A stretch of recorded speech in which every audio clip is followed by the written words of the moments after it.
بسم الله الرحمن الرحيم قدونك لبدا أقل بارلمانك مدنياشا يمروينك لبدا أقل مشرحين تا مرتي الشرفتا عيدا مدى أمنيك صحافة يدمان شعبك الصومالية ملك استاي جوغان دمانتين وحان نقول سلام يا سلامة إسلامك السلام عليكم ورحمة الله وبركاته mudanayaal iyo marwooyin xubnaha sharafta leh baarlamaanka federaalka Soomaaliyeed waxaan ugu horeyn mahad ballaaran u soo jeedinayaa dhammaan intii ka soo hawl gashay hirgelinta doorashada maanta aan joogno wajigeedii u dambeeyay si gaar ah waxaan ugu mahad celinayaa madasha wada tashiga qaranka gudiyada doorashada heer federaal iyo heer dowlad goboleed gudiyadii ka soo shaqeeyay doorashada gudoonka labada aqal gudiga isku dhafka ah ee ka soo shaqeeyay madashan quruxda badan ee maanta aan fadhino ee lagu dooran doono madaxweynaha jamhuuriyadda federaalka Soomaaliya waxaan halkan uga mahad celinayaa sidoo kale ra'iisul wasaaraha xukuumadda federaalka Soomaaliya mudane Maxamed Xuseen Rooble mudanayaal iyo marwooyin aragti siyaasadeedkaygu waa inaan dhisno Soomaaliya oo nabad ah dimuqraadi ah oo heshiis ku wada nool oo leh dawlad ku dhaqanta dastuurka ixtiraamta nidaamka federaalka ee la isku raacay iyo in dadkeennu laga saaro faqriga si ay sharaf ugu noolaadaan aragti kaliya ma aha waa xuquuq ka raagtay ummadda Soomaaliyeed kamira dhalinteeduna waa waajib in wada saaran dhamaanteen 15 May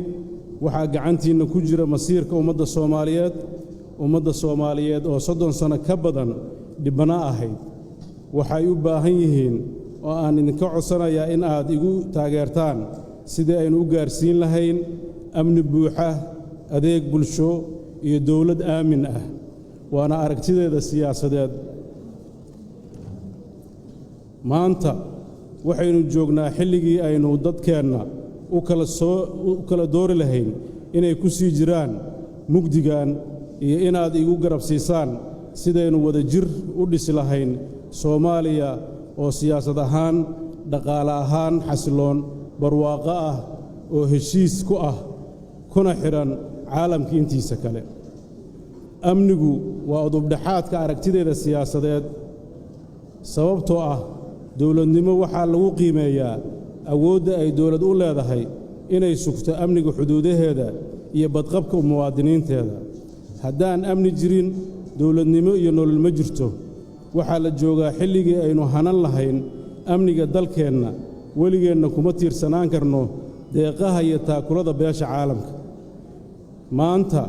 qaybo badan oo dalkeenna ka mid ah waxaa ka taliya kooxaha argagixisada magaalooyinkeenni waxay ku joogaan kalsooni iyagoo si arxan darro ah oo aan kala sooc lahayn u laanaya dadkeenni Soomaaliyeed waxay cunaqabateeyeen iyo baad ku hayaan kobaca dhaqaalaha dadkeenna waxaa la joogaa xilligii ay shacabkeennu ka saari lahayn dhibaatada amni xumo oo aynu u dhisi lahayn ciidan tayo leh oo isku filan ka madax bannaan siyaasadda oo nabad waarta ka dhaliya dalkeenna waa waxa ugu yar ee dadkeenna muddada dheer dhibaatada ku jiray aan u qaban karno taasoo ah mas'uuliyad ina wada saaran maamulkaygu wuxuu siinayaa mudnaanta koowaad amniga qaranka iyadoo lagu samaynayo dubahabayn qaabka uu dhisan yahay amniga qaranka lana abuurayo istiraatiijiyad cusub oo amni qaran ah iyadoo lala kaashanayo dowlad goboleedyada in la dardargeliyo la dagaalanka lagana xoreeyo al-shabaab dhulka ay haystaan lana gaarsiiyo adeegyada bulshada sidii hay'adda NISA loo dhisi lahaa si waafaqsan sharciga una gudato waajibaadkeeda amni qaran gudaha iyo dibadda waxaa dubahabayn lagu samayn doonaa dhammaan ciidamada qalabka sida si waafaqsan shuruucda iyo xeerarka ciidanka si ay u gutaan waajibaadkooda ku aadan amniga qaranka isla markaasna si buuxda uga wareegaan ciidamada walaalaheenna ee ADMIS waqti ku habboon in la sameeyo siyaasad fadhida oo buuxda kuna qotonta la dagaalanka argagixisada taasoo ay qayb ka noqonayaan dawlad iyo bulsho isla markaasna meesha looga saarayo sharwadayaasha al-shabaab wax waa laga qaban karaa argagixisada haddii lala yimaado qorshe siyaasadeed sax ah hoggaamin ciidamadeed oo tayo leh siyaasad daacad laga yahay waa macquul waayo puntland ayaan ka qabtay hawshan hal sano gudaheed waxay xukuumaddaydu ku samaysay dib u habayn ciidan amniga puntland si loo sameeyo ciidan tayo leh oo la dagaalama argagixisada iyo amni darrada dad badan ayaa aaminsanaa in argagixisada magaalooyinka aan laga sifayn karin waase suuragal waxaa caddayn u ah magaalada gaalkacyo waxaa magaaladaas hoy u ahaan jirtay argagixisada al-shabaab waxaa masiibada ka dulqaaday magaalada ciidamada amniga puntland iyagoo kaashanaya maamulka iyo ciidanka galmudug taasoo sababtay in magaalada gaalkacyo amni buuxda ku nooshahay labada dhinac dib u heshiisiinta amni buuxa lama heli karo ilaa la helo dib u heshiisiin siyaasadeed oo dhab ah siyaasaddeennu waa mid ku salaysan tartan u dhaxeeya guul iyo guuldarro siyaasaddeennu waa mid ku jirta giraan loola siyaasaddeennu waa mid ku jirto giraan loomana baahan yahay in aynu ka korno waa inaynu samayno siyaasad xeer leh loo dhan yahay una dhaxaynin guul iyo guuldarro iyadoo loo eegayn dan shakhsi ah dan kooxeed ee laga eegayo danta guud waxaana u taaganahay sidaynu uga guuri lahayn siyaasaddii hore ee faquuqa ahayd una guurno siyaasad ku salaysan midnimo isla xisaabtan iyo ammaano maamulkaygu wuxuu mudnaanta gaara siinayaa dib u heshiisiinta waxaan ballan qaadayaa sidaynu uga guuri lahayn dhaqan siyaasadeedka shakhsiyaysan ee awoodda dawladda loo isticmaalo aargoosiga siyaasadeed waxaan ballan qaadayaa in aan dib u bilowno si daacad ah wadahadallada dawladda Soomaaliya federaalka ah iyo Somaliland shuruud la'aan waxaan ka shaqaynaynaa in ay helaan dumarka golayaasha dawladda matalaad dhab ah waxaan ballan qaadayaa in aan maamuuska ay mudan tahay siiyo lahjadda mayga sida ku xusan dastuurka si walba oo amnigeenna u sugno siyaasaddeenna ugu heshiinno haddaynan dalkeenna u helin dhaqaale ku filan ma heli karno Soomaaliya amni ah oo xasiloon waayo fakhriga amni xumo waa isla socdaan sidaan si ka fiican ayaa Soomaaliya loo dhigi karaa xaaladdeeda dhaqaale si ay u helno dhaqaale casriyeysan iyo shaqaale xirfad leh waxaan ballan qaadayaa qorshe siyaasadeed dhaqaale iyo maaliyadeed ee dalka siduu u noqon lahaa mid isku xiran oo kor u qaada dhaqaalaha dalka guud ahaan waxaan ballan qaadayaa in la sameeyo istiraatiijiyad dhaqaale oo kobcinaysa warshadaha dalka iyadoo isha lagu haynayo shaqo abuurka iyo soo saaridda shaqaale xirfad leh waxaan ballan qaadayaa in fursad maalgashi la siiyo shirkadaha gaarka loo leeyahay iyagoo kaashanaya kuwa dawliga ah si loo horumariyo kaabayaasha dhaqaalaha jidadka garoommada dekedaha korontada iyo biyaha oo kor u qaadi kara dakhliga dawladda soo gala waxaan ballan qaadayaa in la helo lacag shilin Soomaaliya oo leh qiimo sugan oo ay ka shaqayso dalka oo dhan si isla markaas loo ilaaliyo siyaasadda lacagta dalka sarreynta sharcigu dhaqaale wanaagsan waxaa saldhig u ah sharciga waxaa qarankeenna dumiyey cadaalad darro waxaa maanta dawladnimadeennu u dhutinaysaa cadaalad la'aan suurtagal ma aha in aynu helno amni buuxa siyaasad xasiloon horumar dhaqaale inta ay jirto sharci darro iyo cadaalad la'aan in ay muwaadiniinta Soomaaliyeed u doontaan argagixisada al-shabaab cadaalad inama qabato dawladnimadeenna ma qabato baarlamaanka Soomaaliyeed ma qabato ummadda Soomaaliyeedna uma qalanto waxaa waajib nagu ah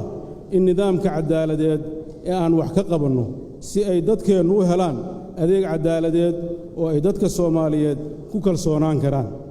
cadaalad darro ayaa qarankeennu u burburay taasoo ilaa maanta sii socota siina hurinaysa colaadaha maamulkaygu wuxuu mudnaanta koowaad siinayaa majaalka cadaaladda waxaana ku samayn doonnaa dib u habayn dawlad aan lahayn maamul wanaagsan ma bixin karto adeeg cadaaladeed oo la isku halayn karo muwaadiniinteennu waxay u baahan yihiin dawlad ammaan ah oo ay la xisaabtamaan doorashooyinku waxay ka turjumayaan rabitaanka shacabka ilaa iyo 1969kii wixii ka dambeeyey nidaamka siyaasadeed ee dalkeennu wuxuu ahaa mid awoodda ka qaaday ummadda Soomaaliyeed waxaa la joogaa xilligii aynu awoodda u celin lahayn shacabkeenna si ay u helaan matalaad dhab ah dalkeenna doorasho waa la gaarsiin karaa haddii lala yimaado qorshe miro dhal ah markii la ii doortay madaxweynaha Puntland waxaan ballan qaaday inaan ka qabto Puntland doorasho qof iyo cod ah waana ballantaas waa oofiyey waxaa indhahayga ku arkay sida dadka Soomaaliyeed ugu hamuun qabaan inay doortaan madaxdooda waxaa laga yaabaa in aad maqasheen gabar Soomaaliyeed iyadoo xaamilo ah gashay saf dheer si ay markii ugu horreysay u dhiibato codkeeda iyadoo qorrax taagan oo saf ku jirta ayaa fooli qabatay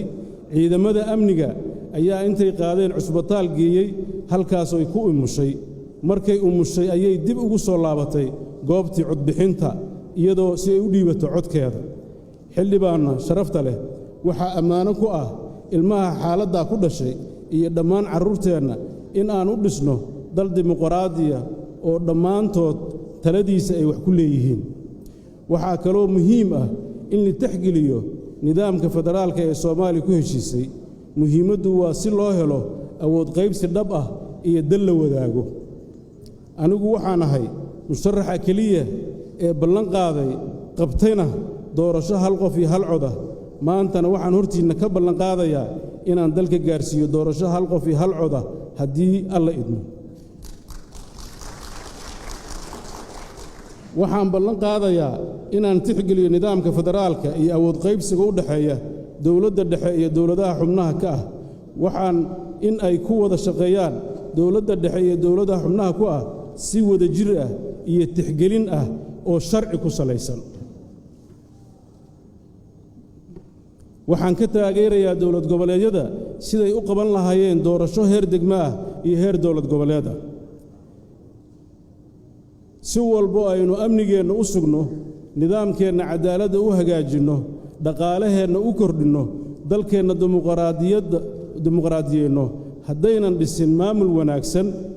karti iyo hufnaan ku shaqeeya ma dhammaystirmayso dawladnimadeennu carruurteennana ma siin karno mustaqbal wanaagsan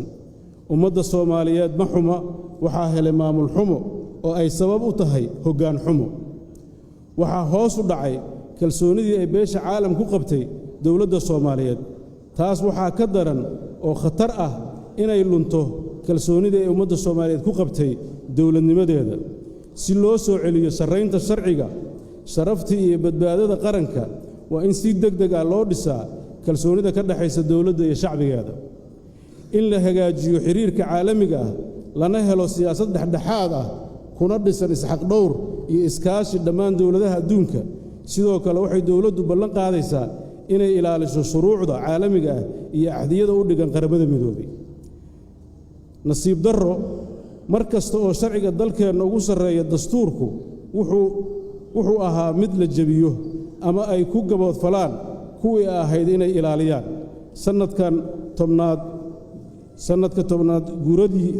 waxaa la joogaa 10 guuradii ka soo wareegtay dastuurka waxaan ballan qaadayaa in aan dardargeliyo sidii loo dhammaystiri lahaa dastuurka waxaan wax ka qaban doonaa waxbarashada ubadkeenna oo inta badan waxaan aad u dul istaagi doonaa arrimaha caafimaadka waxaan wax ka bedeli doonaa arrimaha cimilada oo dhibaato badan ku haya bulshadeenna oo aafeeyey abaaro iyo arrimo soo noqnoqday isbeddelka cimilada oo keenay barakac dalka gudihiisa faqri baahsan iyo dagaallo ku salaysan yaraanta biyaha iyo baadka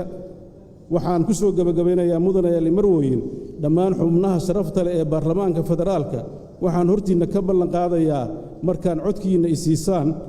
haddii alla idmo inaan mas'uuliyaddaas aad igu aaminteen aan u guto si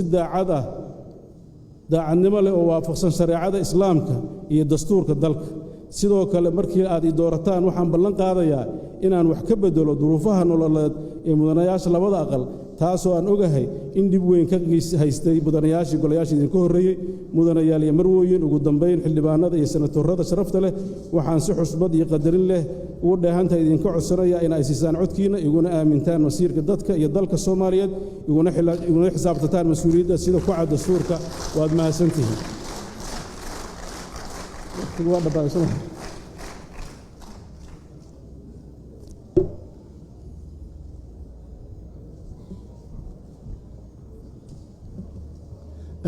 آدي آدي يوم هسيهاي مشرح مدحوين سعيد عبد الله دني هاتنا وحنسود ويننا مشرح مدحوين ثابت عبدي محمد